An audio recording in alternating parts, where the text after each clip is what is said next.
Pues como todos los lunes vamos a informar sobre los precios de los combustibles.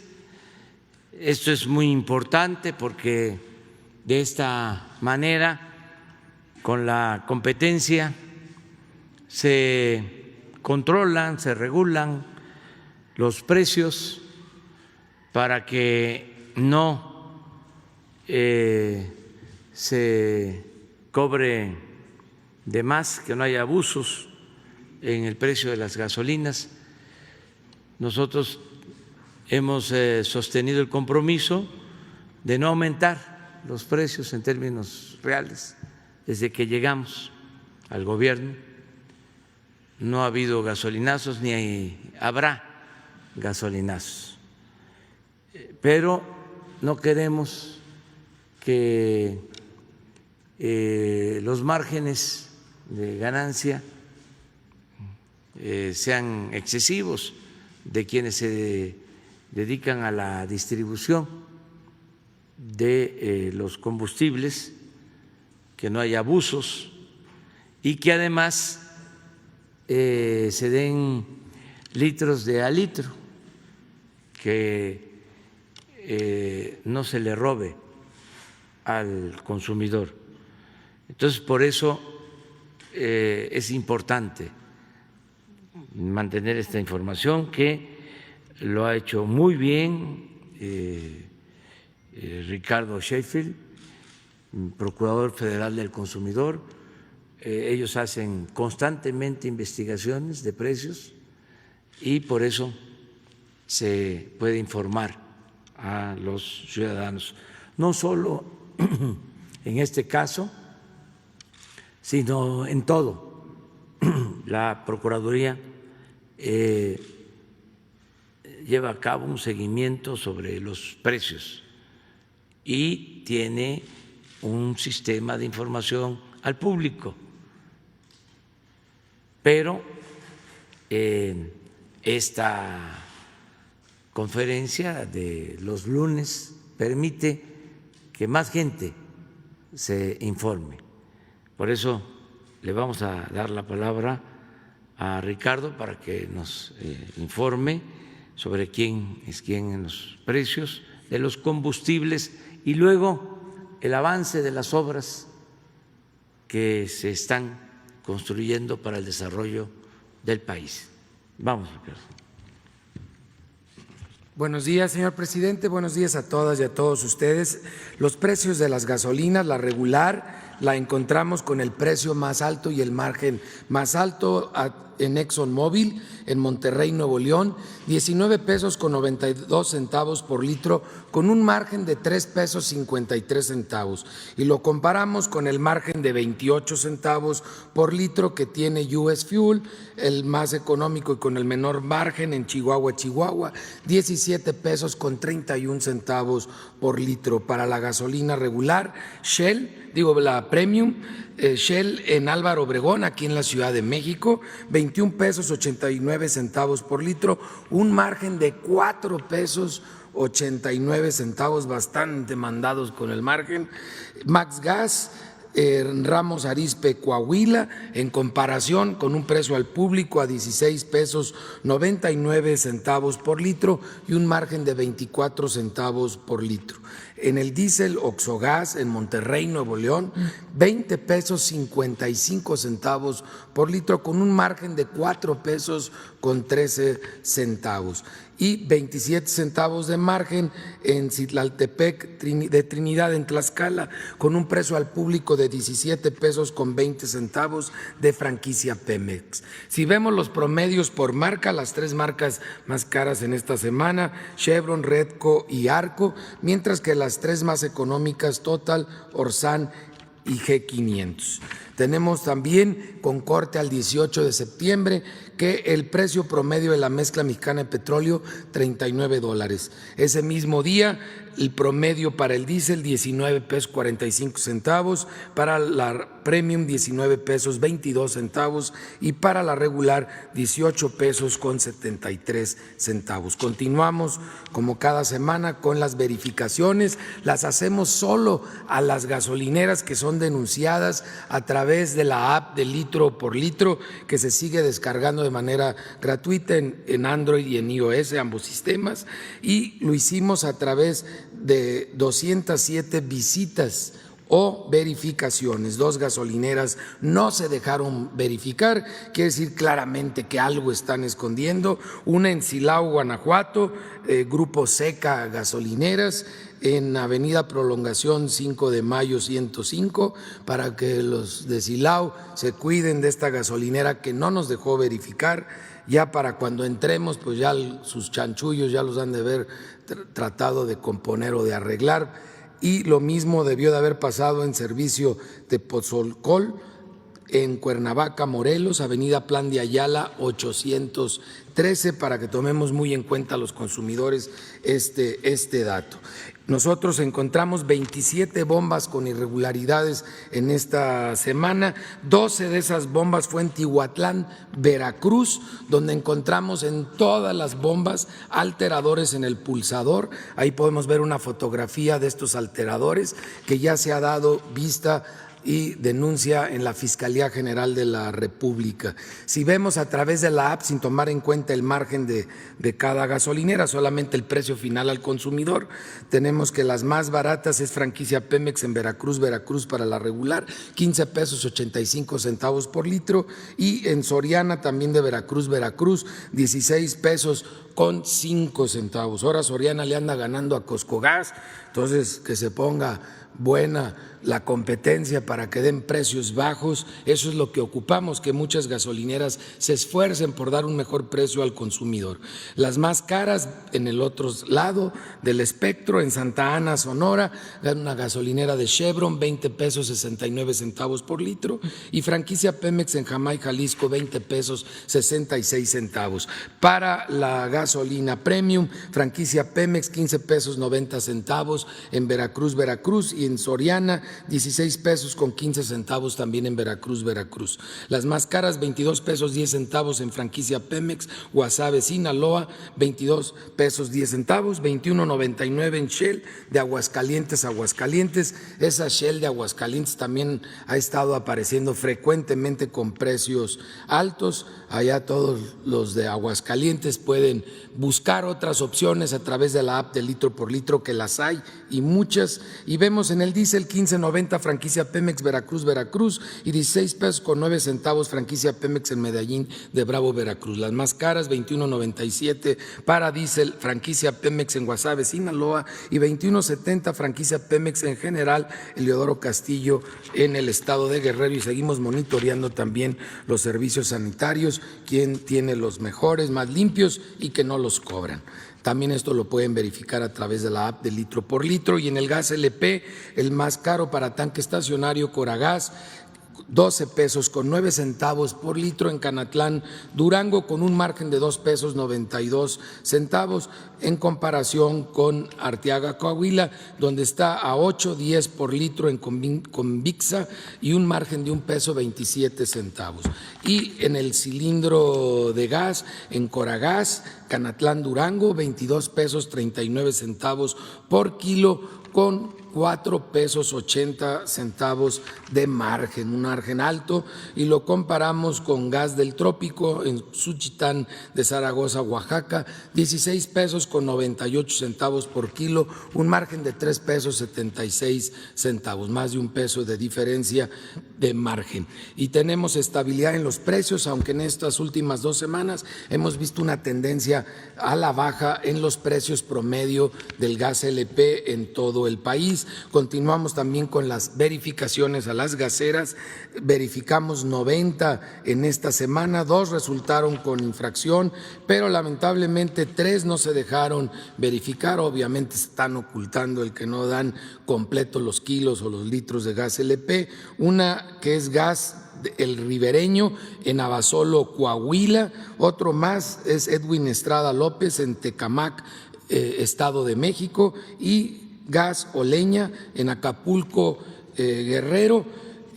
También ocultando esta información, pues ponen sobre aviso a los consumidores. En general, buenos resultados en las verificaciones que realizamos. Por eso, si no tienen nada que esconder estas gaseras, pues deberían de dejarse verificar. Van a salir como las demás en promedios muy aceptables en todo lo que estamos midiendo y que en consecuencia responden al consumidor. Muchas gracias, que tengan buen día.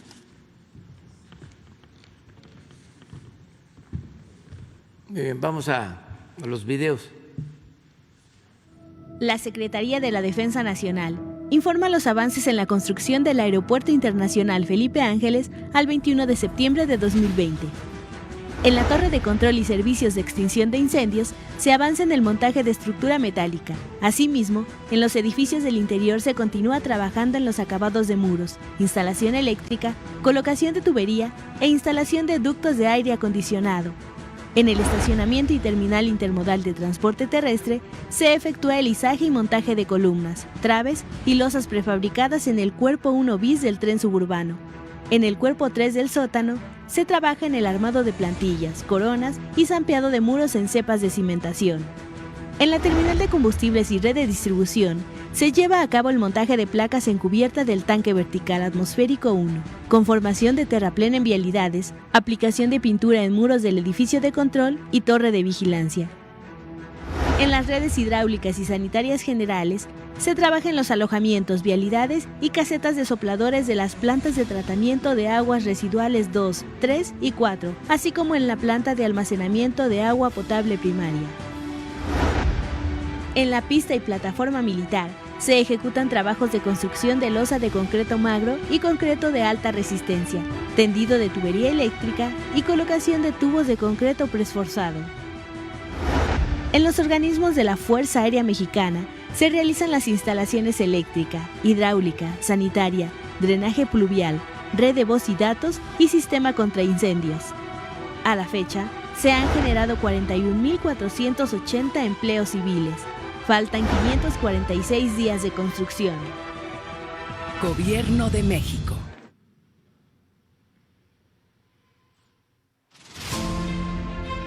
Es viernes 18 de septiembre. Estamos en las columnas donde van a recibir equipos pesados que ya se están construyendo en Asia, en Europa, en Estados Unidos. Me acompaña el director del Instituto Mexicano del Petróleo, quien está supervisando todos los equipos de proceso. Va el reporte esta semana. Con el objetivo de contribuir a la autosuficiencia energética, maximizar el beneficio económico y social y detonar el desarrollo en el sureste, el Gobierno de México impulsa la construcción de la nueva refinería de Dos Bocas.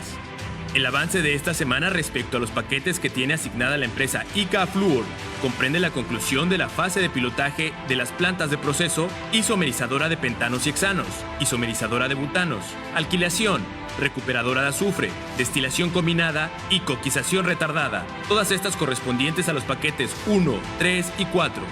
Asimismo, se trabaja en la construcción de las 6 columnas de la mesa 1 de tambores de coque en la planta de coquización retardada y se avanza de acuerdo a programa en las actividades de cimentación de la mesa 2 y en los trabajos alternos de las plantas combinada y coquizadora.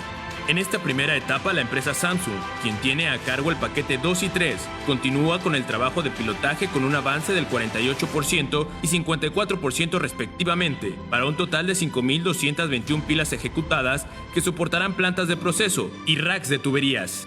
Con 11.9 kilómetros de excavaciones y 7.128 metros cúbicos de concreto, la compañía Techint ha concluido la construcción de 420 pilas en las plantas de aguas amargas y tratadora de aminas del paquete 4A, así como con la ingeniería de cogeneración y casa de bombas. Respecto al paquete 5, área de almacenamiento, se ha concluido la construcción de las cimentaciones profundas de 29 tanques verticales con inclusiones y 20 esferas de almacenamiento en pilas, 8 tanques en proceso de excavación 6 en proceso de capa de reparto y 4 en proceso de cimentación. En el paquete 6 se realiza el colado de la losa del techo de la partida militar y las losas de cimentación del edificio administrativo A y C, además de los trabajos de cimentación del cuarto de control central y del edificio de mantenimiento satelital. Los talleres industriales en Estados Unidos, Italia, Turquía e India reportan los avances de algunos equipos críticos que están en construcción, equipos como reactores, columnas de destilación y tambores de coque. Todos estos se adjudicaron en compras tempranas. En el vivero existen 35.750 especies en desarrollo.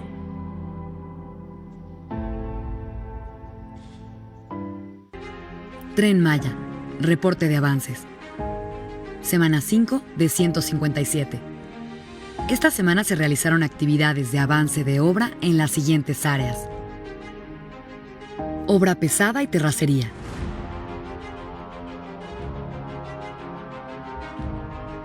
geotecnia, finalización de la campaña en tramo 1, desmontaje de vía antigua,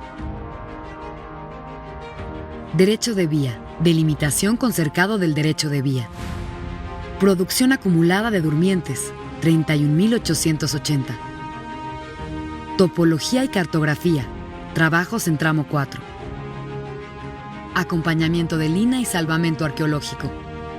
Con base en el vuelo LIDAR, el Laboratorio de Geomática ha procesado información para que los arqueólogos acompañen las obras y realicen una prospección arqueológica. La geomática permite conocer a mayor detalle una superficie y gestionar información geográfica para identificar posibles vestigios. Con los datos obtenidos, se generaron estrategias de recorrido de superficie, de inspección y de supervisión de los estudios de geotecnia para cada tramo. Por el momento, se ha encontrado arquitectura de tierra, arquitectura monumental de piedra y pequeñas unidades habitacionales.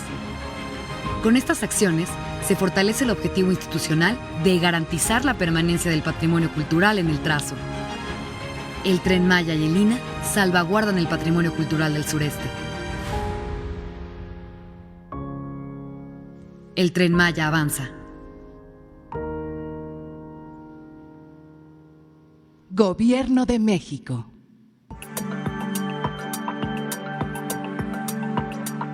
El Corredor Interoceánico informa el avance de obras al 21 de septiembre de 2020. El Istmo de Tehuantepec cuenta con una posición estratégica para las rutas de comercio mundial. La plataforma logística ofrecerá un servicio eficiente y competitivo en tiempo y costo para la movilización interoceánica de mercancías. En el puerto de Coatzacoalcos, avanzamos en los tramos de 80 y 50 metros de muelle con acciones de colocación de tabla estaca para contención, hincado de pilotes, habilitación de acero en plataforma, saneo del área de antemuelle y descabece de pilotes.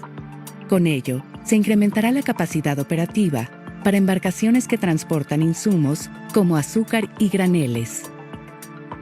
En el puerto de Salina Cruz, para el armado del rompeolas oeste, inició la fabricación de elementos de concreto, los cuales llegan a pesar hasta 19 toneladas cada uno. Se crearán más de 13.000 elementos que servirán para disipar la energía del mar en el rompeolas oeste. Cumpliendo con el compromiso de cuidar el medio ambiente, se realizan recorridos continuos desde las 4:30 de la mañana para monitoreo de tortugas en la playa colindante con la obra. Así, aseguramos que no sean saqueadas o depredadas. Con el objetivo de transportar más carga y aumentar la velocidad, en el ferrocarril del Istmo de Tehuantepec continúan los trabajos en los 5 tramos que integran la vía, con un avance promedio del 12%. El proceso constructivo inicia con levantamiento topográfico, desmonte y desmantelamiento de vía. Después se hace el movimiento de terracerías para nivelar el terreno. Se forman los drenajes y se da mantenimiento a estructuras como los puentes. Y finalmente, colocamos los nuevos materiales: balasto, durmientes y rieles. El corredor será un vehículo para acercar la producción local, resultado del desarrollo económico regional, a los mercados de otras regiones del país y del mundo. Gobierno de México.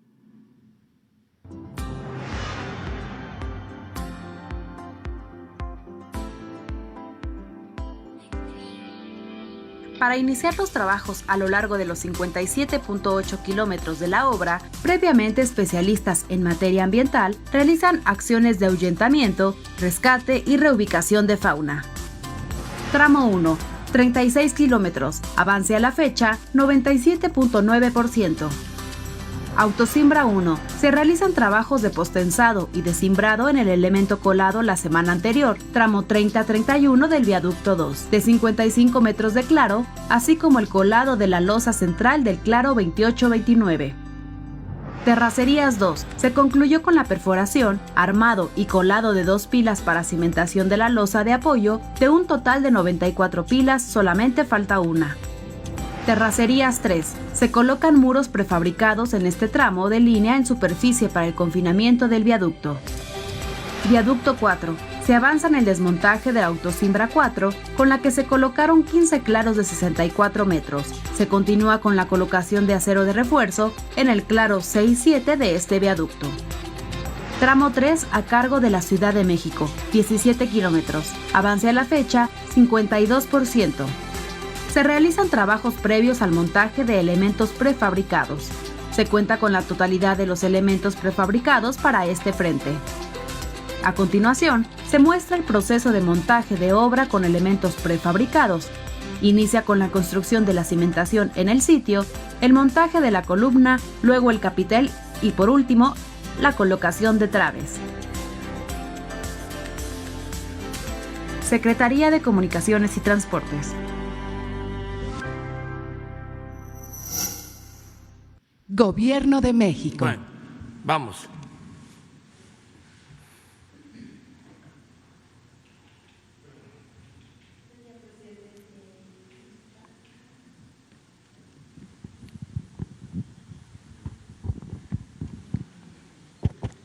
No.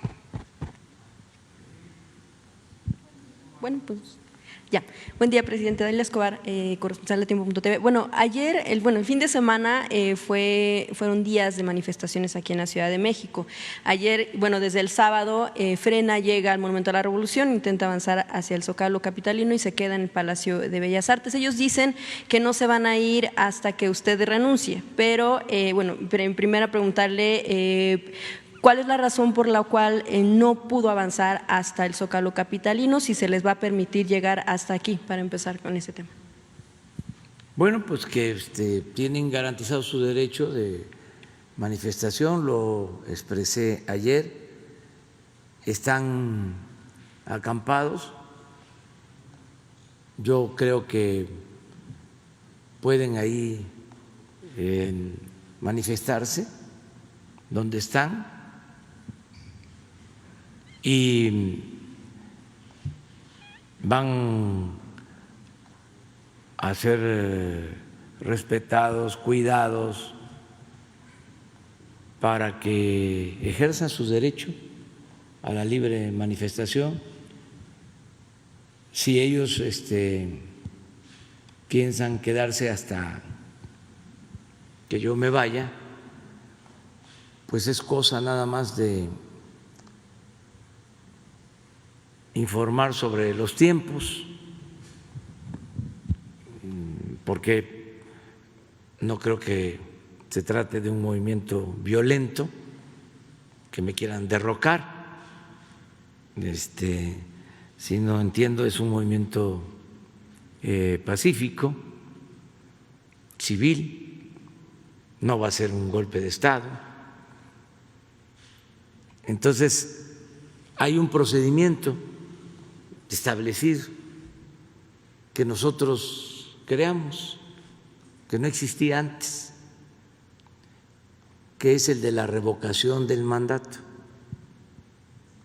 Entonces, yo en el primer trimestre del 2022 me voy a someter a la revocación del mandato y se va a preguntar a los ciudadanos si quieren que yo continúe o que renuncie. Es un método democrático. Ellos pueden esperar hasta entonces y convocar al pueblo y a quienes estén en contra de nuestro gobierno a que participen, voten, y si el pueblo dice que yo me vaya,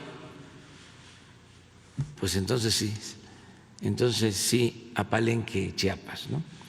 Si el pueblo dice que me quede, pues termino en el 2024. Ese es el procedimiento establecido. Antes se tenía que esperar a que terminara el sexenio. Ahora existe este mecanismo de revocación del mandato. Yo quería inclusive de que fuese antes. También se puede, si convencen a los legisladores de la oposición, que fueron los que no quisieron que la consulta de revocación de mandato se llevara a cabo el mismo día de la elección, es decir, en junio del año próximo. Si ellos presentan el escrito solicitando que se haga esa iniciativa, yo estaría de acuerdo de que no nos esperemos hasta marzo del 22, sino ya en junio del año próximo. Ese es un procedimiento. También, si no cambia la fecha, que yo estaría de acuerdo en que se adelantara, para darles a ellos opciones, que no vayan a estar ahí tanto tiempo.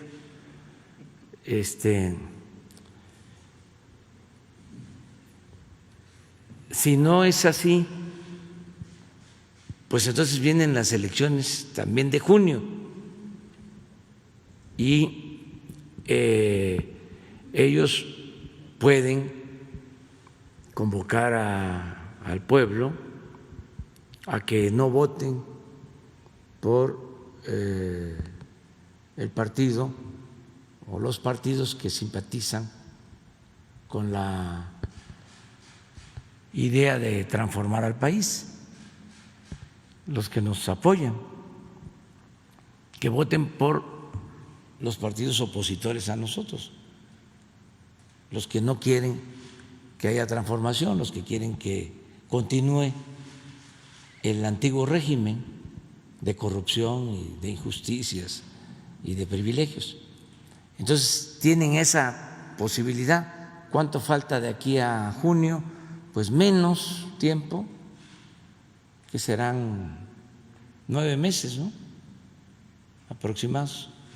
Entonces tienen también esa posibilidad. Y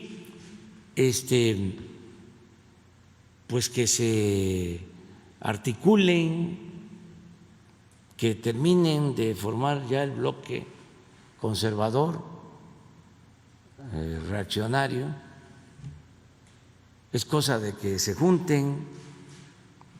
Ahí en Chihuahua, ahora con lo del agua, ayer me estaban informando, pues ya fue un mitin del PAN. Ahí estaba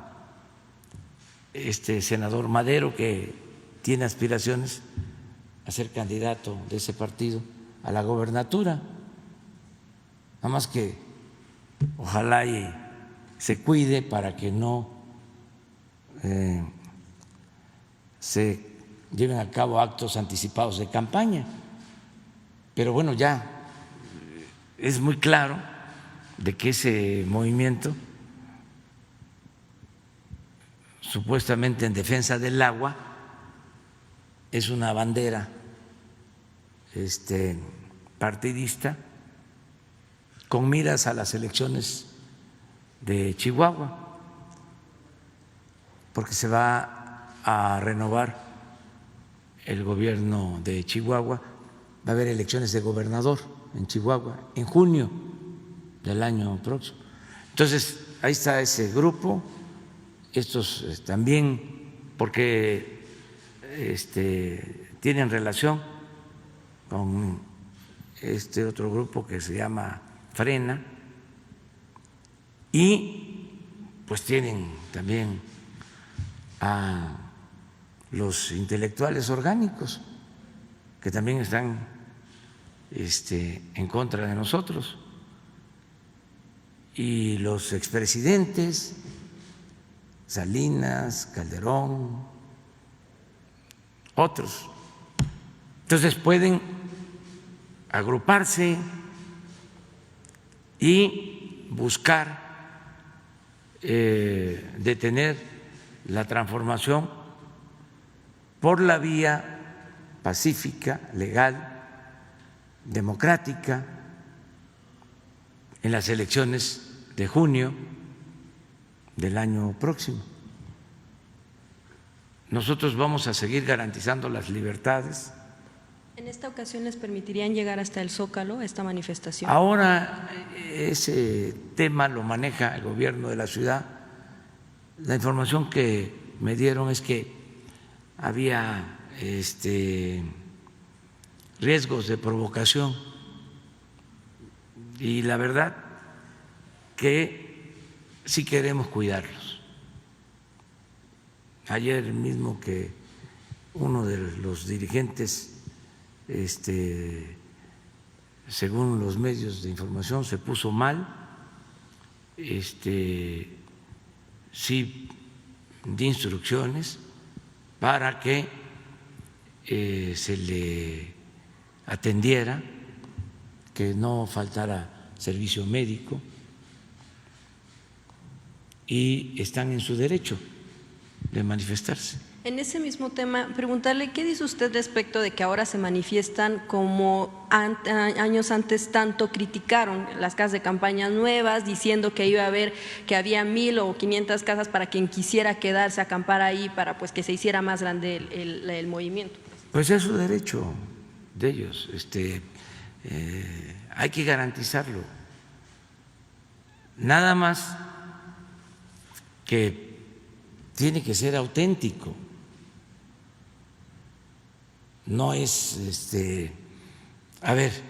manifestaciones en carro. Ahora pues fue un avance porque ya es una manifestación de otro tipo, ya son casas de campaña, pero que no sean solo las casas de campaña, sino que se queden ahí y que se queden los dirigentes, que no se vayan a hoteles. Porque yo caminé durante mucho tiempo y me quedaba en el campamento, y cuando estuve en casa de campaña, pues ahí dormía. Por eso tengo autoridad para decirle a los dirigentes que se queden con sus simpatizantes. ¿Qué dato tiene? ¿De cuántos son? No quiero hablar del tema porque hay que respetar, aunque se trate de una persona, de 10, de 15, de 20, de 1,000, de 5,000, de 10,000, de los que sean, hay que respetar. Las provocaciones a las que se refiere es porque había otras manifestaciones. Sí, también. había otras manifestaciones y el cuidado de la catedral.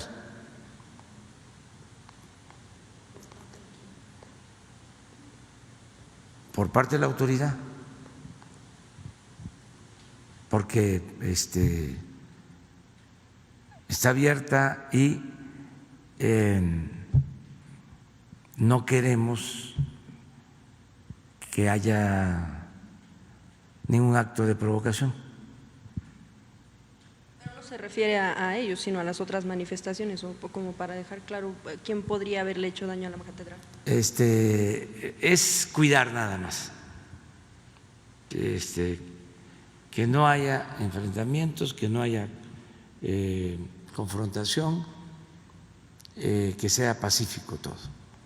Gracias, presidente. En un segundo tema, el asunto de la semana pasada se reunió Alfonso Romo con algunos legisladores y también presidentes de cámaras en Monterrey para ver el tema de la zona acerera y de carbón allá en Coahuila, sobre todo por lo que se está viviendo en torno al asunto de Altos Hornos. Según un boletín del legislador Armando Guadiana, del senador, decía que Alfonso Romo hablaba del compromiso del gobierno federal para atender el tema de pues tener algunas acciones concretas para resolver esta situación de crisis que se está generando en la zona, porque bueno, pues por un lado está el proceso legal, que ya sabemos, por otro lado está también el tema de los empleos. ¿Cómo va a actuar el gobierno federal y qué propuestas habrá para este sector, sobre todo la industria acerera y del carbón? Sí, miren, lo primero es que se repare el daño que se causó con la compra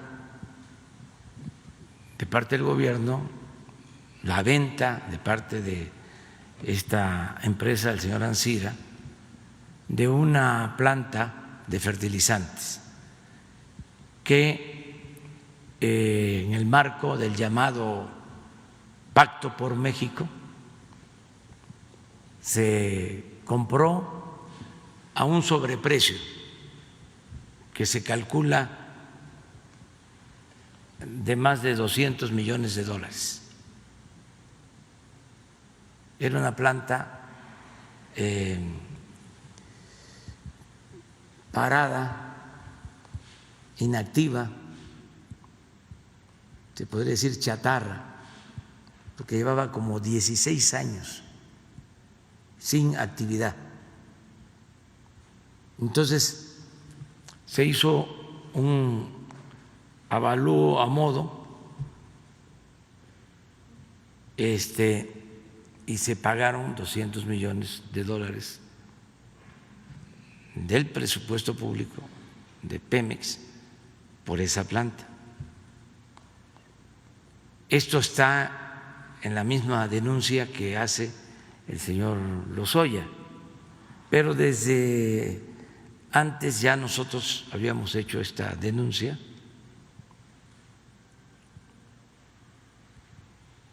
de modo que se tiene que reparar el daño. Ellos dicen que no, pues entonces no podemos hacer nada porque existe esa deuda con el pueblo de México. Los de Altos Hornos, una vez un nuevo socio, quien quería adquirir la planta, porque todavía no ha quedado esto claro, quien estaba en tratos para comprar Altos Hornos o comprar acciones, el señor Julio Villarreal nos mandó a decir que si él adquiría Altos Hornos, él iba a hacerse cargo del pago por el sobreprecio en el caso de la planta fertilizante. O sea, que iba a reparar el daño. Y le dijimos que aceptábamos, porque nos mandó a preguntar que si podríamos estar de acuerdo, y dijimos que sí. Incluso hasta se mencionó la posibilidad de que pagaran poco a poco, desde luego no a largo plazo, sino que se diese una recuperación en el tiempo que vamos a estar en el gobierno, que recuperáramos todo. Pero después yo creo que mal asesorados. Ya ven cómo son algunos abogados, no todos, porque entre más se enredan las cosas, pues más ganan ellos. Es como los fiscalistas que les dicen a las empresas, a los bancos, a los grandes contribuyentes: no te preocupes, no vas a pagar eso de impuesto, y los meten en problema, porque ya no es el tiempo en que estaba tomado el SAT, que los despachos fiscalistas, despachos fiscales y abogados eran los que mandaban. También en el caso de la corrupción, habían abogados famosos que hasta que se anunciaban, dice: no tengo ningún cliente en la cárcel, todos están afuera, porque pues se toleraba la corrupción y todo era influyentismo. De modo que después de que yo planteé esto aquí en el Reforma, salió la declaración de que ellos no se hacían cargo de pagar los $200 millones o que no iban a reparar el daño.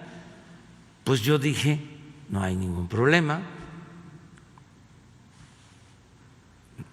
si no hay reparación del daño, pues debe de continuar el juicio. ¿Ha buscado comunicarse con Villarreal para saber qué fue lo que sucedió ahí? No, fue en esa ocasión y no sabemos cómo va hasta ahora que me estás preguntando que se dio esta reunión. No sabía, pero la postura del gobierno, para que quede claro, es: no hay ningún trato mientras no devuelvan el dinero que recibieron de más de manera indebida por la venta de esta planta de fertilizantes. Es una historia de esas que deberían de escribirse. Lo que pasa es que en todo el periodo neoliberal los intelectuales estaban dedicados a quemar incienso a los gobernantes. La consigna era obedecer y callar, y hacían novelas y artículos, pero para favorecer al régimen. Recuerdo la novela de Morir en el Golfo de Aguilar Camín, que hizo para retratar a la quina en la época de Carlos Salinas, con crónicas de ese gran periodista que ahora ya no nos acompaña, pero qué bien que sigue ahí guardado, cuidándose, Reyes Razo, Miguel Reyes Razo. Bueno, pero debería de escribirse. Imagínense, en el tiempo de las privatizaciones, cuando Salinas decide entregar los bienes del pueblo, de la nación, a particulares, bancos, minas, empresas, entrega esta planta de fertilizante a uno de sus allegados, que fue hasta gobernador, creo, de Coahuila, o a él le llegó la planta, Montemayor, y luego él la entrega a el señor Ancira, planta de Fertimex, porque desaparecieron Fertilizantes Mexicanos, que era una empresa pública. ¿Cuál era el discurso entonces? Que había que privatizar porque el Estado era burocrático, obeso, corrupto. Entonces ese era el discurso, y que había que pasar todas las empresas públicas y los bancos a particulares.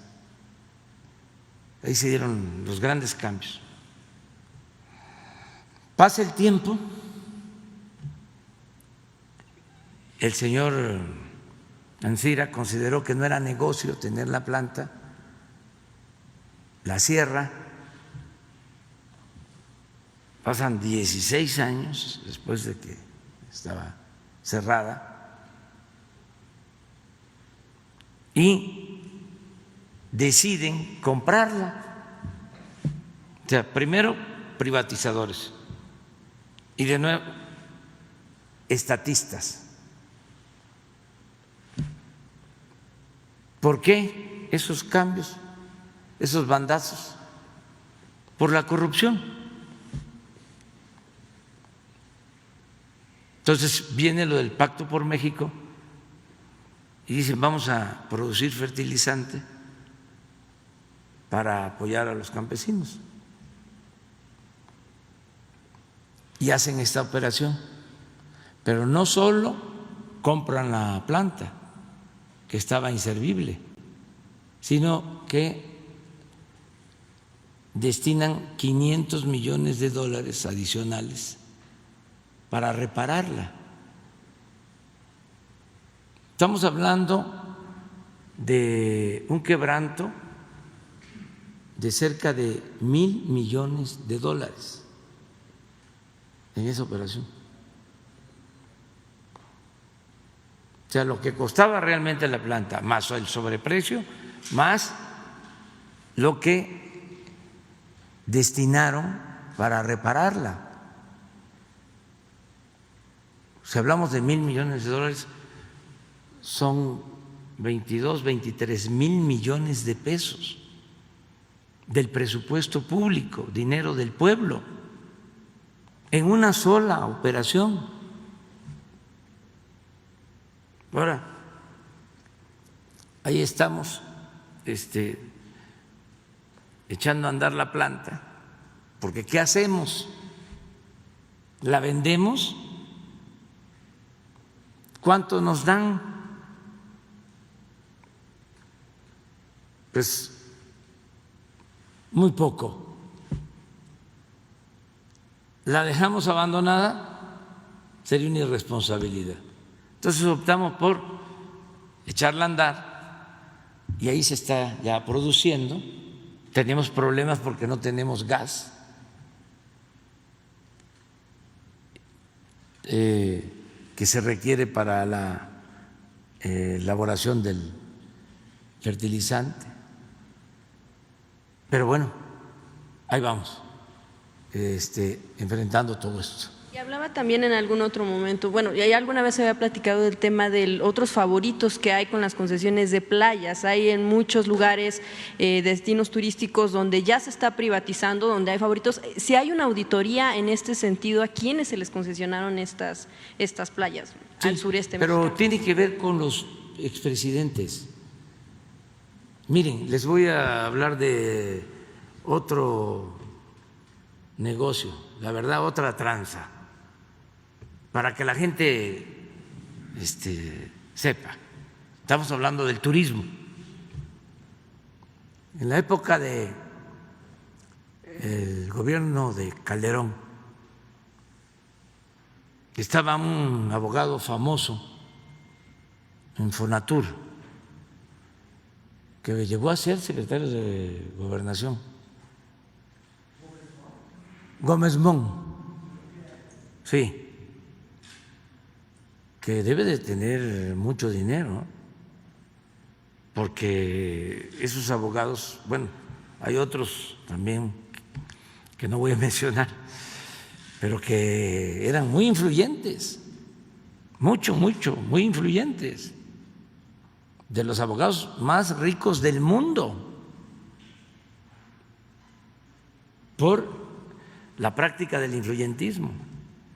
Bueno, en ese tiempo, no sé si el señor era el de Fonatur o tuvo que ver, yo creo que sí, a ver, sería bueno incluso que hasta lo aclarara. Deciden comprar un rancho en Sinaloa, a la orilla del mar, del Pacífico, casi en los límites de Sinaloa con Nayarit. Es un rancho del finado Antonio Toledo Corro.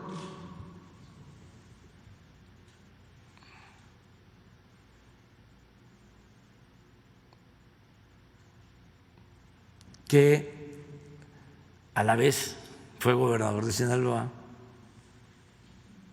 también fue secretario cuando existía la reforma agraria, creo que durante el gobierno del presidente López Portillo.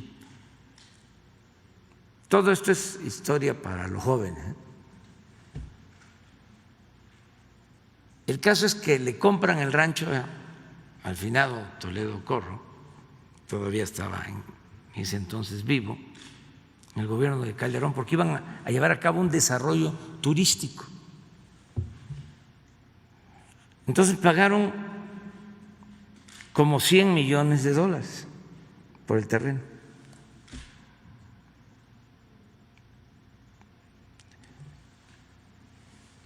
Sería bueno que fueran ustedes, que la gente vaya a verlo. En vez de invertir ahí cerca del aeropuerto de Mazatlán para ampliar el malecón de Mazatlán y desarrollar turísticamente más Mazatlán, que es bellísimo y además que está llegando mucho turismo.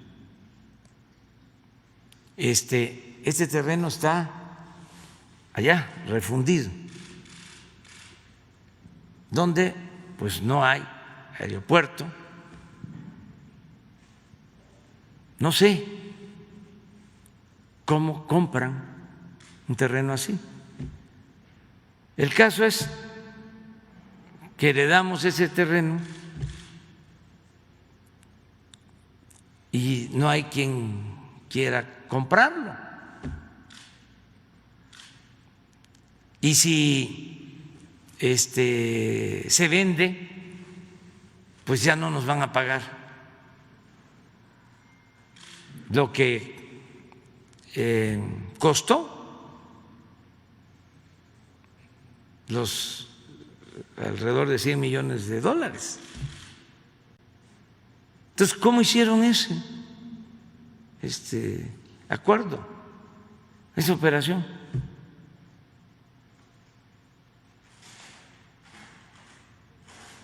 ¿Verdad que no sabían ustedes de eso? ¿O sí sabían? No, o salía en los periódicos, a lo mejor en el Reforma se hizo la denuncia.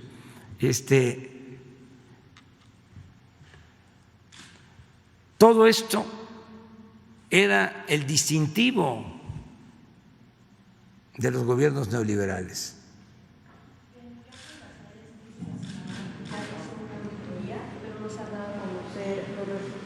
Pues sí, vamos a hacer las auditorías, pero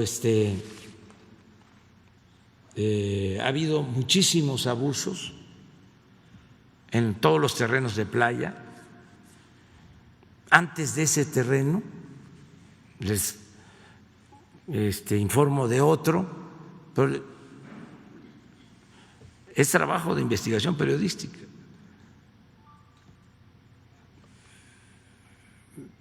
Vendieron también ahí cerca del aeropuerto de Cancún,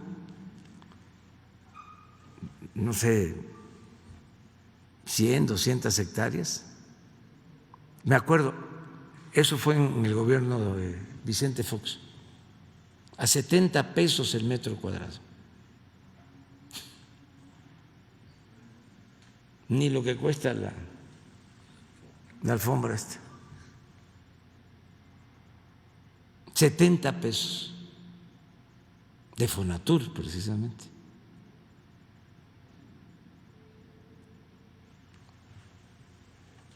Entonces, yo creo que pues la gente ya no quiere eso. Los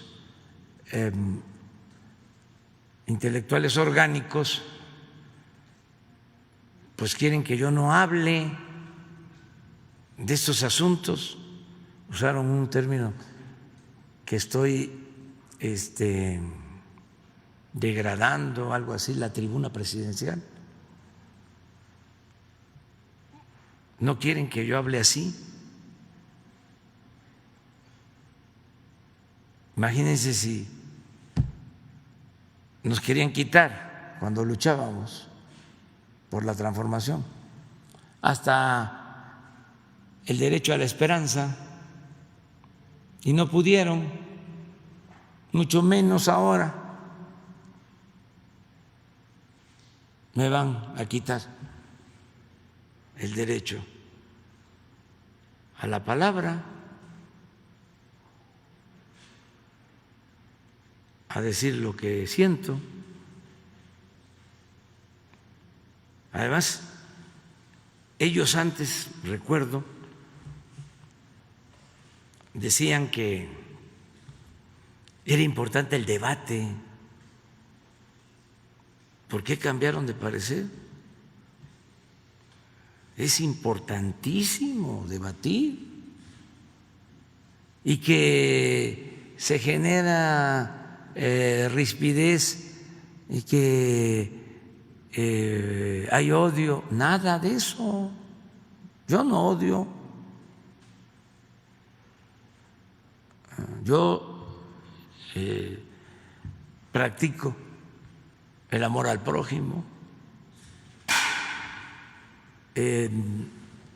Si yo odiara, no podría yo vivir, no podría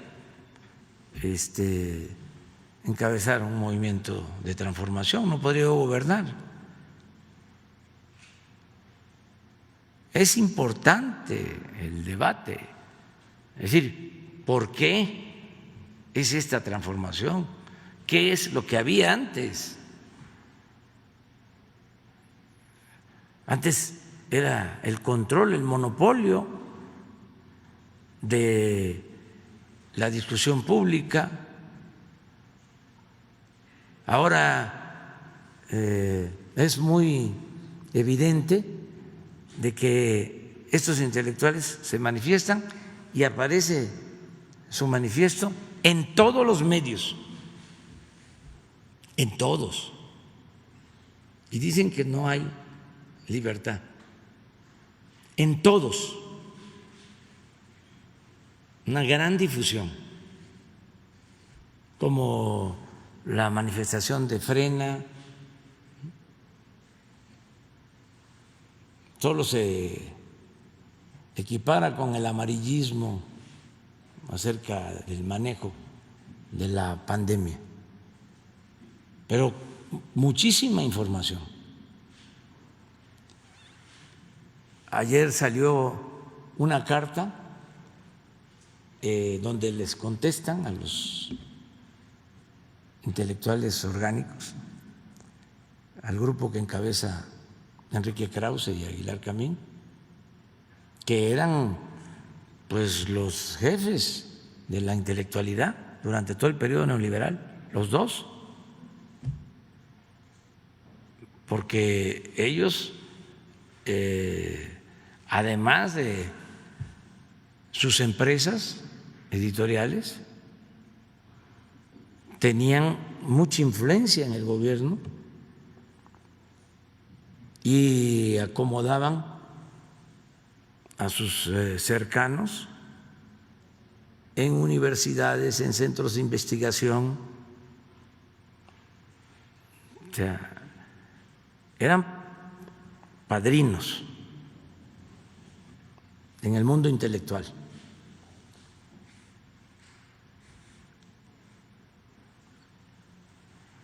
Pero la carta que salió ayer no se difundió, la de respuesta. Entonces, para equilibrar, hoy vamos a poner las dos. O sea, también nosotros vamos a poner aquí la de los intelectuales orgánicos y luego ponemos la otra, porque esta es información para la gente. Porque si no, la gente puede ser que se entere de la carta de los intelectuales orgánicos. Salió la de la otra carta en el Reforma hoy, les pregunto, no salió, ¿verdad? Bueno, pero ahora, por eso es importante esta conferencia, porque aquí hay equilibrio. Antes, solamente era la opinión oficialista, ahora no, ya es distinto. A ver, ponemos las dos cartas, ¿no? Y nos ayudas, Jesús, a leerla. ¿O creen que perdemos el tiempo con esto? No, ¿verdad? Es bueno, porque es civismo, es pedagogía política. La política es un noble oficio. Decía don Jesús Reyes Heroles, la política es tan limpia que ni los más sucios políticos han podido mancharla. Entonces, vamos a darnos un tiempecito. O ya está. Tú las lees, ¿no? Las dos.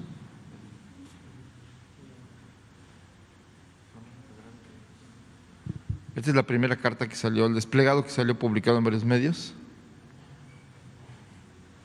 Vamos a poner la carta.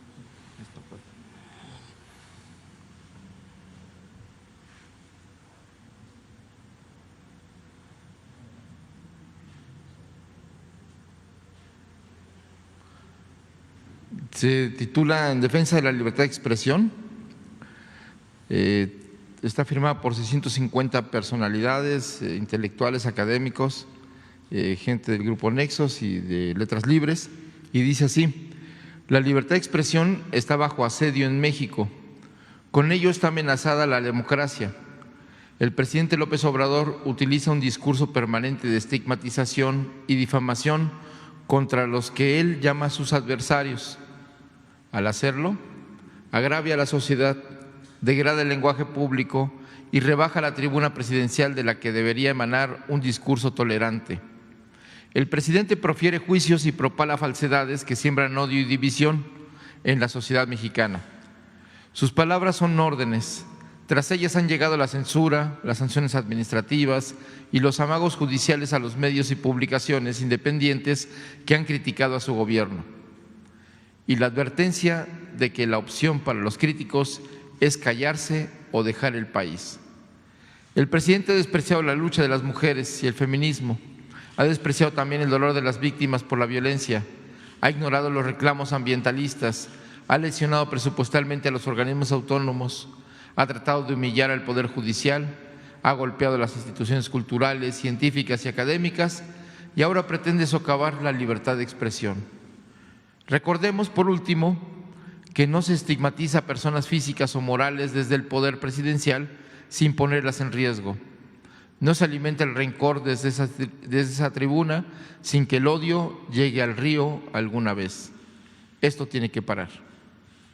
Y están las 650 firmas a continuación.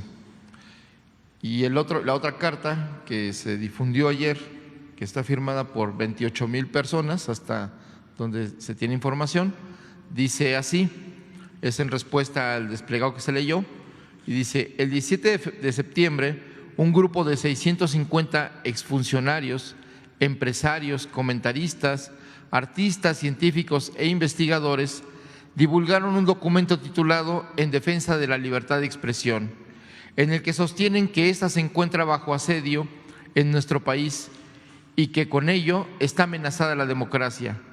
Critican el discurso presidencial porque estigmatiza, difama, agravia a la sociedad, degrada el lenguaje público, rebaja la tribuna presidencial, profiere juicios y propala falsedades y siembra odio y división en México. Estas son citas del documento. Acusan además de que las palabras del presidente Andrés Manuel López Obrador han llegado a la censura, las sanciones administrativas y los amagos judiciales a los medios y publicaciones independientes, y atribuyen una declaración hecha a título personal y que de ninguna manera compartimos por Paco Ignacio Taibo II, director del Fondo de Cultura Económica, al efecto de los dichos del mandatario. Los firmantes aprovechan la oportunidad para denostar al jefe de Estado, porque según ellos ha despreciado la lucha de las mujeres y el feminismo y el dolor de las víctimas por la violencia, ha ignorado los reclamos ambientalistas, ha lesionado presupuestalmente a los organismos autónomos, ha tratado de humillar al Poder Judicial y ha golpeado a las instituciones culturales, científicas y académicas. La amplia y libre difusión que ha alcanzado el texto de Marras niega de manera contundente su principal acerto, que la libertad de expresión está bajo asedio. En los más de 21 meses transcurridos desde el 1 de diciembre de 2018, nadie ha sido presionado al silencio por el Ejecutivo Federal.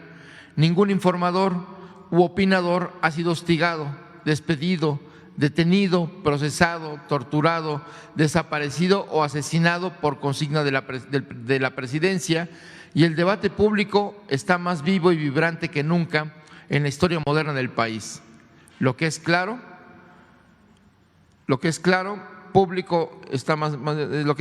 es que los firmantes querrían suprimir este debate, amordazar al presidente y reinstaurar el monólogo y la verdad única que imperó hasta hace 2 años bajo el corrupto régimen neoliberal y el aparato mediático oligárquico, en el que muchos de los firmantes aparecían como amos y señores del pensamiento, el análisis y la crítica, que imponía un monólogo legitimador de saqueos, violencia de Estado, corrupción, frivolidad y desaseo electoral.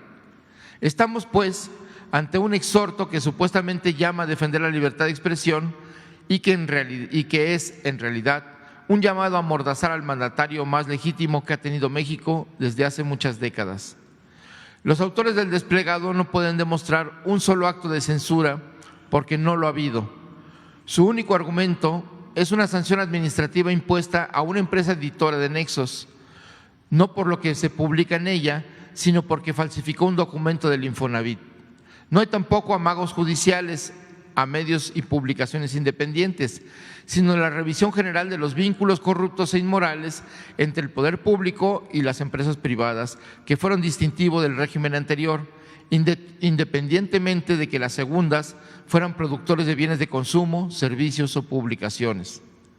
Otro tanto puede decirse de organizaciones ciudadanas, entre comillas, que eran en realidad tapaderas para el saqueo del erario, el lavado de dinero y la privatización indebida de bienes públicos y de facultades y responsabilidades gubernamentales. Es sabido que algunos de esos membretes usaron como máscaras la filantropía, las causas de género, el ambientalismo y hasta la defensa de los derechos humanos, pero no por ello deben gozar de impunidad y mucho menos conservar sus privilegios indebidos. En cuanto a la pretendida lesión presupuestal a organismos autónomos, el escrito hace referencia a las políticas de austeridad establecidas por el gobierno federal, a las que se resisten los directorios de algunos de esos organismos, cuyos miembros se han beneficiado de la opacidad, el despilfarro, las percepciones principescas y las prestaciones obscenas e injustificables en el contexto de carencias en el que vive más de la mitad de la población. Quienes por décadas endilgaron adjetivos infamantes, despreciaron las luchas del pueblo, hicieron campañas de odio y descrédito en contra de los opositores, fueran candidatos presidenciales, campesinos en lucha, víctimas de la violencia o maestros en resistencia, quienes ensalzaron hasta la ignominia a gobernantes corruptos y criminales, hoy temen que el odio llegue al río. Una vez más, exhiben su elitismo y su desconocimiento del pueblo de México y su civilidad profunda. El perdurable repudio popular que padecen no es producto de las expresiones presidenciales, sino consecuencia inevitable de su deshonestidad intelectual y de su complicidad, obsecuencia y cortesanía para con un grupo gobernante que dejó al país en ruinas. Aún así, más allá de la repulsa ciudadana, no tienen nada que temer. En suma, la supuesta defensa de la libertad de expresión alegada por los firmantes del documento de Marras es, en realidad, un intento por sacar del debate la voz presidencial, expresión legítima de la mayoría absoluta de los ciudadanos. Sus quejas apuntan, en realidad, a acotar en forma ilegal e incluso golpista las facultades y atribuciones legales del Ejecutivo Federal. Sus quejas buscan recuperar los privilegios que han perdido y sus advertencias revelan el temor que tienen de perder la impunidad absoluta con la que varios de ellos hicieron grandes negocios al amparo del poder. Celebramos y defenderemos con convicción la irrestricta libertad de expresión que impera en el país y el Estado de Derecho que, después de décadas de criminalidad gubernamental, empieza a convertirse en realidad en México. Que los firmantes del texto comentado hablen con plena libertad y que no pretendan callar a nadie Su abusivo monopolio de la palabra ya terminó y no volverá nunca. Está. Ya está más equilibrado, ¿verdad? Gracias, presidente. Buenos días, Shaila Rosagel, corresponsal del Grupo Gili, El Imparcial de Sonora, La Crónica de Mexicali y Frontera de Tijuana. Presidente, mi primera pregunta es sobre que se amplió los cruces solo esenciales en la frontera. Sería, ¿por qué México solicitó a Estados Unidos que se ampliara un mes más el cruce solo para viajes esenciales? Y también, ¿por qué solo se cumple del lado de Estados Unidos? O sea, para entrar a Estados Unidos sí se restringe a viajes esenciales y de Estados Unidos para acá no. Por ejemplo, en Sonora pues hay registro de que entran para viajes no esenciales las personas. Entonces, si tiene también planeado su gobierno pues poner más vigilancia o hacer algo en la frontera para que se cumpla también de este lado lo de los viajes, y si tiene algún estimado de cuánto pues económicamente va a afectar o va a impactar pues estos meses de cierre de la frontera. Sería mi primera pregunta. Sí, mañana va a estar el secretario de Relaciones y él informa. Hoy en la reunión de seguridad dio a conocer que se llegó a un acuerdo con el gobierno de Estados Unidos. Incluso el fin de semana, tanto el presidente Trump como el secretario de Estado, el señor Pompeo, mencionaron que es muy buena la relación con México. Los dos hablaron de que es una relación inmejorable la que se tiene entre los dos países, cosa que agradecemos mucho, el que ellos estén en esa tesitura, en esa postura, porque también nosotros queremos mantener buenas relaciones de respeto. Entonces, mañana va a informar aquí el secretario sobre este asunto. va a dar detalles sobre esto de las entradas de Estados Unidos a México. Sí, que nos traiga Marcelo toda la información. Adelantarles que es muy buena la relación con el gobierno de Estados Unidos. No hay temas de confrontación. Hay un asunto que estamos atendiendo sobre un caso de mujeres que todavía tenemos abierta la investigación. Es el único tema que podría, todavía no está suficientemente investigado, llevar a una denuncia de parte de México hacia el gobierno de Estados Unidos, pero todavía no hay elementos. Entonces, acerca de lo que planteas de el libre tránsito o el que puedan trasladarse de allá para acá o de aquí para allá personas y mercancías, eso está resuelto, eso no hay problema, pero que nos explique mañana Marcelo Ebrard. Y en una segunda pregunta, presidente, durante su segundo informe de gobierno, la alcaldesa de Hermosillo, Célida López, dijo que a los narcotraficantes que envenenan a los jóvenes, que deberían de ser fusilados como sucede en otros países. Entonces quisiera preguntarle su opinión al respecto. No, pues me abstengo, porque miren, en Sonora y ya en la mitad de los estados van a haber elecciones y entonces no debo de estar contestando cosas que tienen que ver con lo electoral. Hice referencia a lo de Chihuahua porque ya es mucho descaro.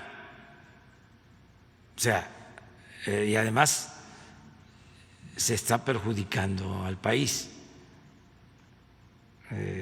Si no cumplimos con el convenio de aguas, pueden haber represalias.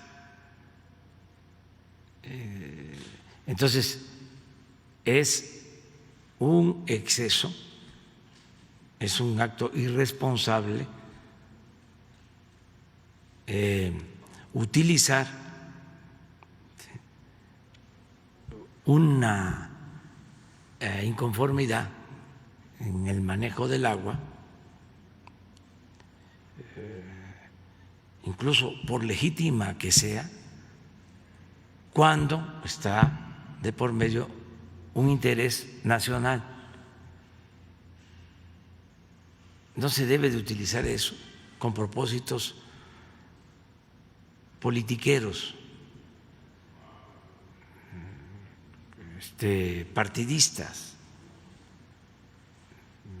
por encima del interés de grupos, del interés de los partidos, está el interés nacional.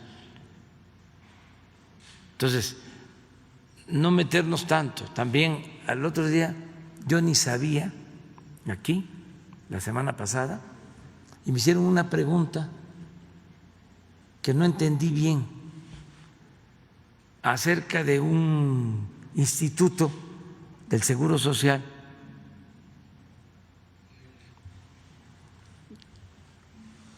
y resulta que el que estaba en ese instituto es ahora precandidato a presidente de Morena. Me preguntaron que si iba a investigar, pues que contesté, pues que se investigue como debe de ser y que se castigue al que comete una irregularidad, un acto de corrupción. cero tolerancia.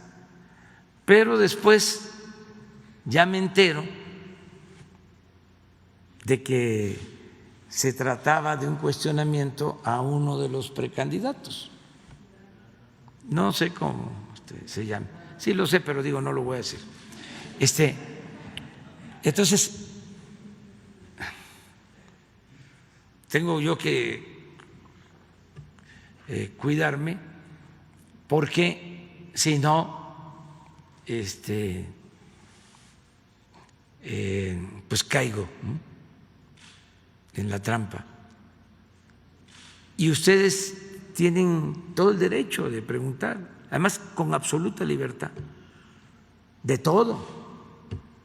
Pero yo también tengo el derecho, ¿no?, de callarme. O sea, lo que antes se decía, uno es rehén de lo que dice y dueño de su silencio.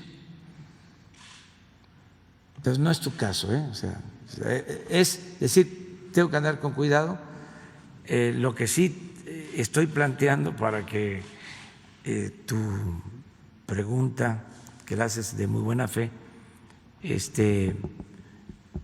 tenga respuesta en algo, es que estoy empujando al elefante para que ya se liberen los fondos de la pavimentación de Hermosillo. Toda la semana pasada estuve en eso y yo espero que esta semana ya se transfieran los fondos para que se empiece con la pavimentación. Los 500 millones que en general, y lo mismo en el caso de Obregón. Sí,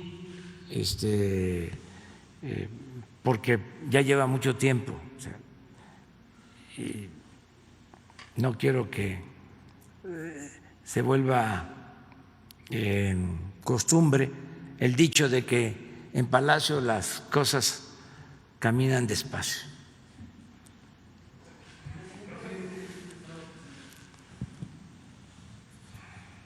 Gracias, presidente. Buenos días. Preguntarle cuál es la pérdida que tiene el gobierno federal por la toma de casetas y qué acciones están tomando para disminuir estos actos. Bueno, desde que llegamos se está actuando para impedir que se tomen las casetas, porque ya se había convertido en una práctica tolerada en todos lados. No había causas de fondo, ya era sacar dinero al tomar las casetas y se está ahora evitando estas tomas y ya se está recuperando todo lo que se perdía, lo que perdía la hacienda pública, lo que perdía el pueblo, porque el presupuesto es dinero del pueblo, por eso es dinero sagrado, lo tenemos que cuidar más que si fuese dinero nuestro. El dinero del presupuesto es dinero del pueblo, es dinero sagrado. Entonces, ya no se permite y estamos en un plan para ir recuperando todas las casetas. Qué bien que me haces esta pregunta, porque miren, parece que hasta nos pusimos de acuerdo.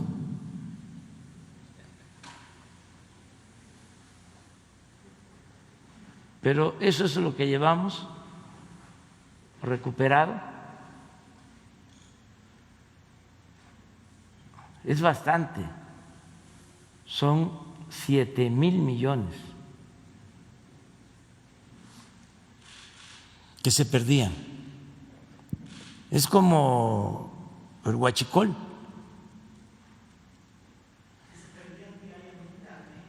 En todo el tiempo que se lleva con el plan es lo que se ha podido recuperar.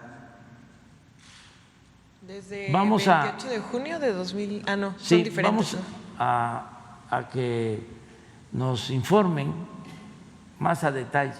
Ahí está, aquí por ejemplo empezaron 6 de septiembre del 2019, Palmillas, en Baja California, y desde entonces 2.281 millones. La otra, la de Tlalpan, es Tepozotlán, que es la salida por el Estado de México hacia el norte, hacia Querétaro. También, miren, y podemos hacer esto porque hay autoridad moral. Si no se roba arriba, se puede decir, no se permite que nadie robe, ni arriba ni abajo, y se dé el ejemplo. Ahorita tenemos pendiente, y aprovecho para informar que se va a actuar en la autopista de Tepic hacia Mazatlán, que están todas las casetas tomadas. Aprovecho para decirle a quienes están tomando estas casetas que ya se terminó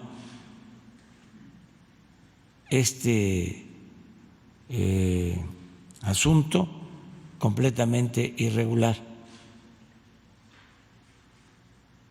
porque tenemos una denuncia presentada por las empresas que no pueden recuperar lo que invirtieron cuando les entregaron las concesiones, cuando hicieron las carreteras, porque están tomadas. Es como una organización con ese propósito. En todos los casos es Guardia Nacional. Eso le iba a preguntar, ¿cómo evitar la toma de casetas? O sea, ¿cuáles son las acciones primero, con este llamado. Muchos saben que ya es otra la realidad, ya no hay complicidades. Es que antes los funcionarios, que no servidores públicos, se dedicaban a los negocios. ¿Qué les iba a importar si se tomaba una caseta y dejaban de ingresar recursos a la hacienda pública? Si a ellos les iba bien.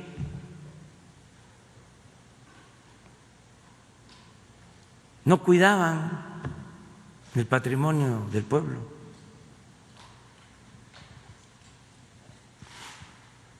Entonces, eso ya se terminó, porque si a unos sí y a otros no, se les pide que cumplan con la ley, entonces no va a haber Estado de Derecho. En cada caso hay un tema, un asunto, son distintos. Por ejemplo, duró muchísimo tiempo tomada la caseta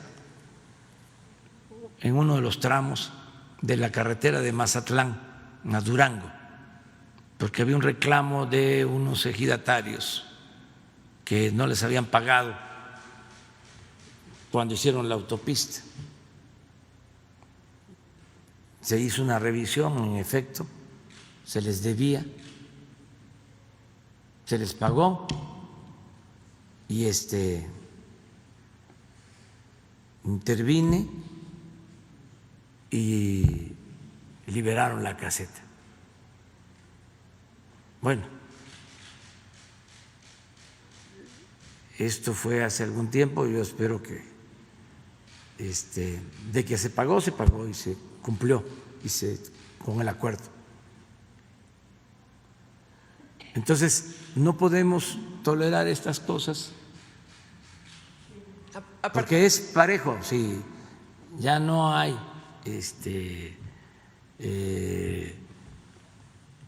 tranzas, ya no debería utilizar esa palabra porque rebajo la tribuna presidencial. Bueno, irregularidades, ¿no? O cuando yo vaya a decir que el pueblo se cansa de tanta pinche tranza, voy a hacerle como decía así don Adolfo Ruiz Cortines, voy a dejar ahí voy a poner una silla para un portatraje, una percha para dejar la investidura presidencial. Dejo la investidura y entonces ya puedo decir, para cuidar la investidura.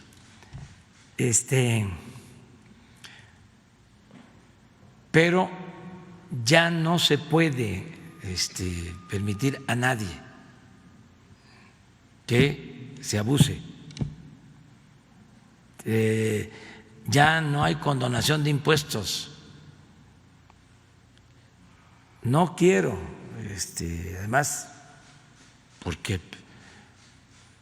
entendieron el llamado y al contrario, estoy agradecido por lo que han hecho grandes contribuyentes que debían y todos se han puesto al corriente, todos, muy pocos faltan,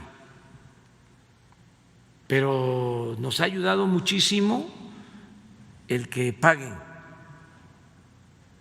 porque ante la crisis, ante la pandemia, no se nos cayó la recaudación, muy poco para lo que sucedió. Nos compensamos con el pago atrasado de muchas empresas y bancos, miles de millones de pesos. Entonces, es parejo. Todos tenemos que portarnos bien. Presidente, ¿para cuándo se liberarían las casetas de Nayarit? Ya esta semana empieza la acción. Y en un segundo tema que también me gustaría consultarle es si habrá un operativo especial ante el amago de miembros de la Coordinadora Nacional de Trabajadores de la Educación de tomar las vías férreas en Michoacán. No, es lo mismo, que todos nos portemos bien, que haya diálogo. Nosotros no vamos a reprimir y que no se dejen manipular, que sean causas justas por las que se proteste. Nosotros, ¿por qué protestábamos? Porque nos hacían fraude, pues por eso, o en defensa de la justicia, pero no protestar para sacar dinero, negociar, le llamaban, líderes corruptos, líderes nylon.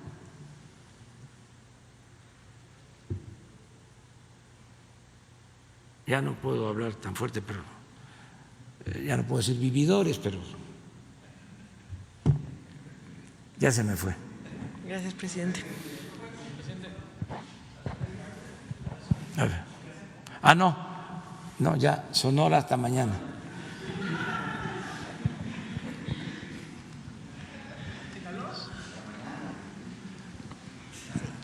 Buenos días, presidente. Berenice Telles, del Diario Nacional 1+1.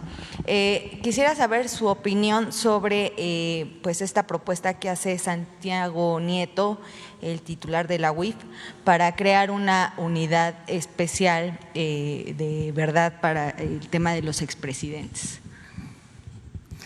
No, mire, yo pienso que ya está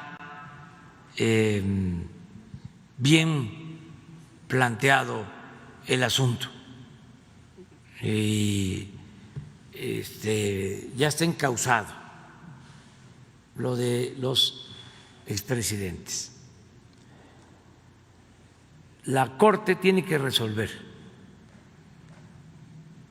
si es constitucional la consulta y en particular la pregunta que se está haciendo, tanto por los ciudadanos como por la solicitud que presenté en mi carácter de titular del Ejecutivo. Entonces la Corte va a resolver para que se celebre la consulta. Eso ya va a resolverse pronto. Yo no veo que haya ningún obstáculo, ningún impedimento. Se cumple con lo que establece la Constitución. De todas maneras, la Suprema Corte, como parte fundamental del Poder Judicial, es un poder autónomo, independiente. Ellos van a resolver.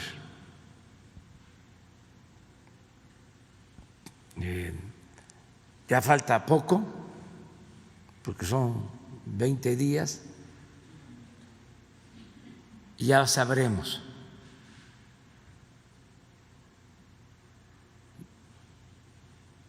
Si no es así, pues es a través de las investigaciones que lleva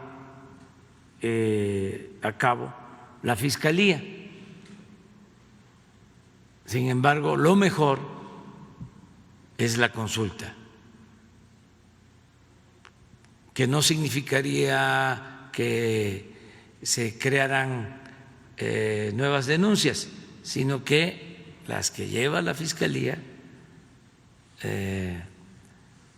se les diera curso y, de conformidad con la ley, se resolviera sobre este asunto, si son ellos responsables o no de las acusaciones que se les están haciendo. Sí, entonces, no hace falta que intervenga el Ejecutivo, porque si interviene la Oficina de Inteligencia Financiera, pues es el Ejecutivo, es la Secretaría de Hacienda, que pertenece al Poder Ejecutivo. Entonces yo creo que ya eso ya está bien planteado. Yo espero que la Corte apruebe la realización de la consulta. No es presionar a nadie, es apego estricto a la legalidad. Así está el artículo 35 de la Constitución y la ley de la materia, y yo hice mi escrito con apego a ese marco legal, de modo que no veo que haya ningún obstáculo, ninguna violación. Incluso he leído que se habla que se afectan los derechos humanos. No, porque el proceso que se está solicitando implica respetar todo lo establecido por la ley y garantizar el derecho a la defensa. Inclusive hay convenios que México ha suscrito para que se considere como defensa de derechos humanos el que no haya abusos de autoridad y que se garanticen todos los derechos civiles y los derechos democráticos de los ciudadanos. Entonces no hay violación de derechos humanos si se solicita una consulta. Sí, era con relación a que se formara una comisión de la verdad que trabajara de manera paralela justamente a todo lo que está sucediendo el tema de la consulta. No creo que sea necesario. Yo creo que ya está muy claro.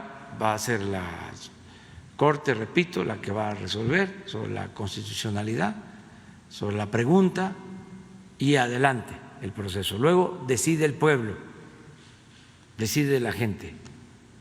Lo que sería muy importante es que se hiciera una encuesta para que se tengan elementos sobre qué opina la gente, si quiere la gente que haya consulta sobre este tema o no. No tenerle miedo al pueblo y que el pueblo mande, que todos actuemos bajo el principio de mandar obedeciendo al pueblo. Entonces, que se termine lo elitista en el manejo de los asuntos públicos, que no sean las élites del poder las que resuelvan, que el pueblo soberano decida, participe, opine, que ejerza a plenitud sus libertades y no impedirle, que no haya obstáculos, que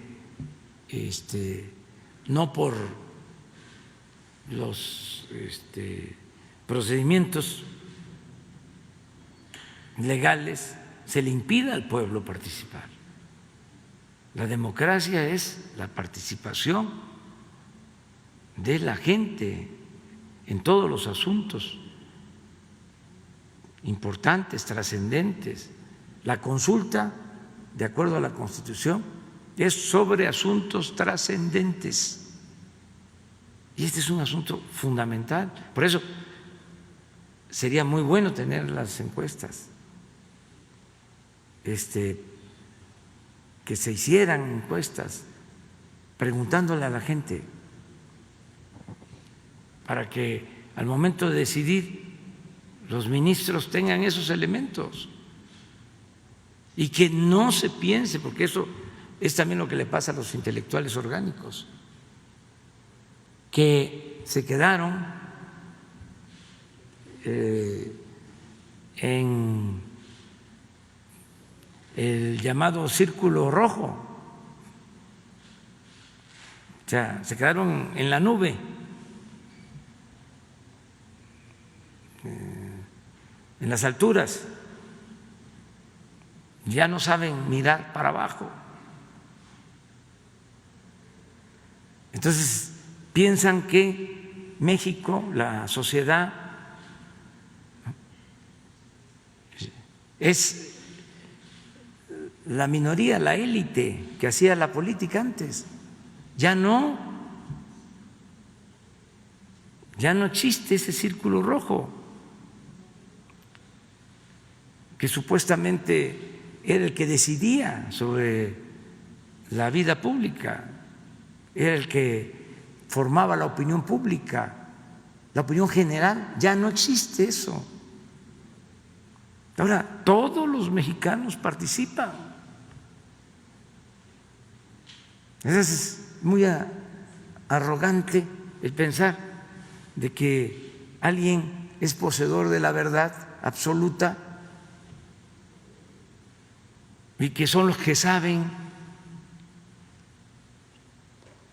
No, ya eso quedó atrás.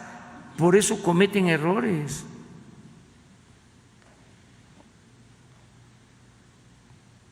Por eso, en vez de ganar terreno, pierden, porque no están entendiendo la nueva realidad, los reacomodos que se han dado en nuestra sociedad. Pues lo mismo para el caso de jueces, de magistrados, de ministros. Acabamos de tener ayer unas diferencias con un juez, otro juez, que porque está mal la presentación de una denuncia, liberó a presuntos delincuentes dedicados al robo de combustible en un barco y los dejó libres. Claro que vamos a proceder para que la judicatura actúe, pero a lo mejor ese juez está pensando que es como antes y que nadie se va a enterar, o que con la cantaleta de que está mal integrado el expediente, con eso se tiene la excusa para liberar a presuntos delincuentes. Ya no es lo mismo.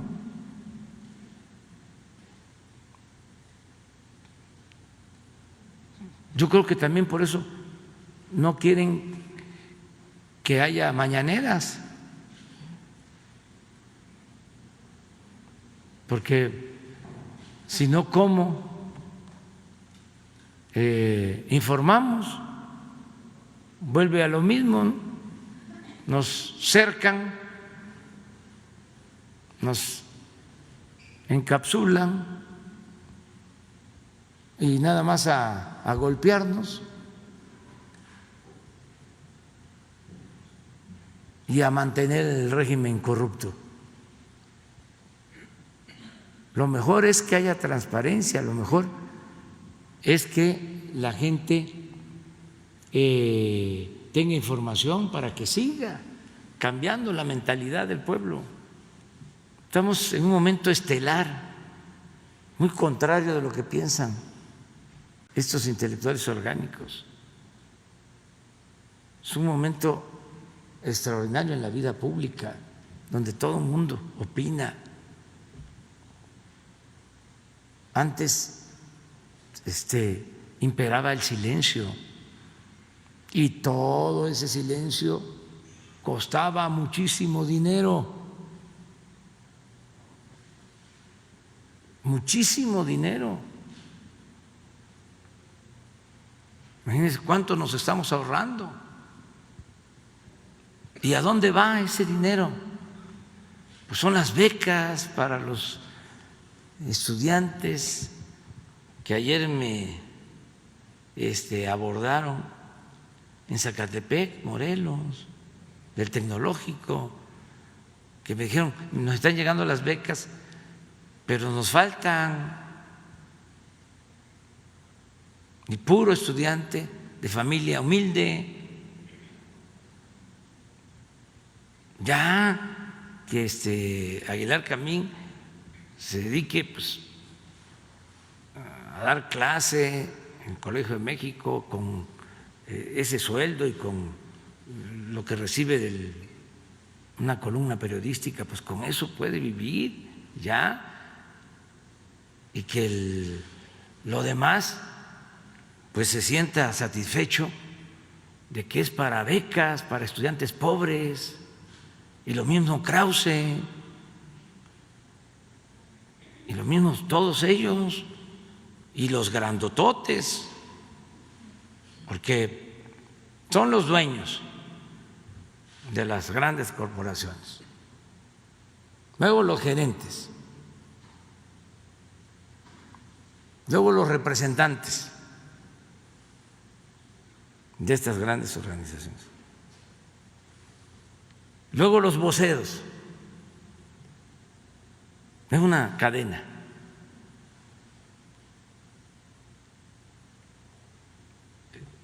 Muchos están entendiendo que eso ya cambió, pero hay otros que están aferrados y se molestan cuando deberían de estar ofreciendo disculpas.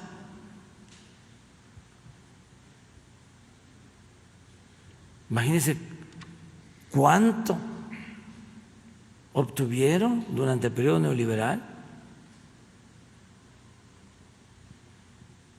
Ya la nueva normalidad no solo es el que se termine la pandemia y que nos cuidemos, es también que tengamos un estilo de vida, una forma de vida austera, fraterna, solidaria. ¿Cómo vamos a estar solo pensando en el individualismo? ¿Por qué regodearnos con el egoísmo? Hablábamos la vez pasada de el amor sólido, no el amor líquido, el verdadero amor, el amor al prójimo. ¿Por qué no pensar en eso? ¿Por qué la ambición al dinero? Hace 2 o 3 días estaba yo leyendo el manifiesto que dictó el cura Hidalgo para la abolición de la esclavitud, y es bellísimo, y hay una parte en donde dice que quienes se oponen a la independencia y acusan a los independentistas, al mismo Hidalgo, de hereje. Dice Hidalgo, o está en el documento, ellos solo tienen como Dios al dinero.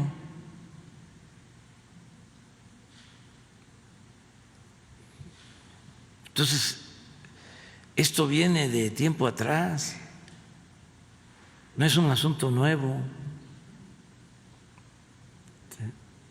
No hay que tener tanto apego por el dinero, por lo material.